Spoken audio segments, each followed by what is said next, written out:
Israel defence force यानी IDF ने शुक्रवार को गाजा पट्टी में ह्यूमैनिटेरियन मदद पहुंचाई। यह राहत सामग्री हवाई रास्ते से भेजी गई। इस अभियान में संयुक्त अरब अमीरात, जॉर्डन, मिस्र, स्पेन, फ्रांस और जर्मनी जैसे देशों ने मिलकर हिस्सा लिया। खास बात यह रही कि पहली बार 3 यूरोपीय देशों ने भी इस तरह के अभियान में हिस्सा लिया। आईडीएफ के मुताबिक कुल 126 पैकेज गिराए गए, जिनमें खाना और जरूरी सामान था। ये पैकेज गाजा के उत्तरी और दक्षिणी हिस्सों में गिराए गए। इस बीच अंतर्राष्ट्रीय स्तर पर गाजा में मानवीय संकट को लेकर आलोचना हो रही है। इन आरोपों पर आईडीएफ प्रमुख लेफ्टिनेंट जनरल एयाल जमीर ने कहा कि जानबूझकर भूखमरी फैलाने का आरोप एक झूठा और सुनियोजित प्रचार है। उन्होंने कहा कि इजरायल सेना अंतर्राष्ट्रीय कानूनों और नैतिकता का पालन करती है। उन्होंने हमास को गाजा की तबाही के लिए जिम्मेदार बताया।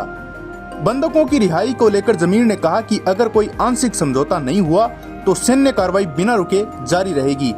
वहीं उत्तरी सीमा पर हिजबुल्लाह को लेकर भी आईडीएफ ने बड़ा दावा किया है। आईडीएफ के मुताबिक हिजबुल्लाह की ताकत पहले से बहुत कम हो चुकी है।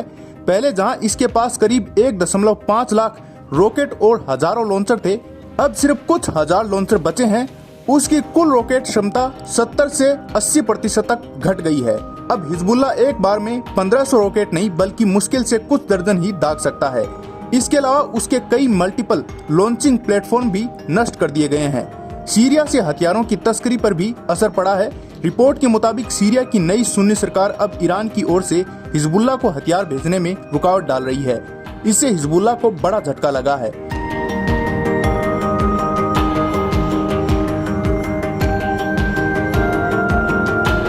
आईडीएफ के मुताबिक अब तक लेबनान और सीरिया की सीमा पर 500 से ज्यादा हवाई हमले किए जा चुके हैं।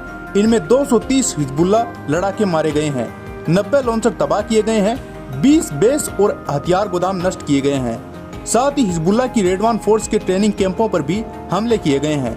कुल मिलाकर 4000 से 5000 हिजबुल्लाह लड़ाके मारे जा चुके हैं और 9000 स्थायी रूप से लड़ने लायक नहीं बचे हैं। रेडवान फोर्स अब तक 6000 से घटकर 2500 से 3000 जवानों तक सीमित हो गई है।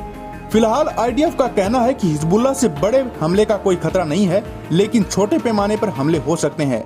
सीजफायर के दौरान अमेरिका की मध्यस्थता को भी आईडीएफ ने सराहते हुए कहा कि अमेरिका की निगरानी पहले की अनफिल व्यवस्था से कहीं बेहतर साबित हो रही है। अब तक दर्ज की गई 1263 उल्लंघनों में से ज्यादातर मामले हल किए जा चुके हैं। हालांकि इजरायली सेना ने यह साफ किया है कि जरूरत पड़ने पर वह अकेले भी कार्रवाई करती रहेगी। ब्यूरो रिपोर्ट पत्रिका।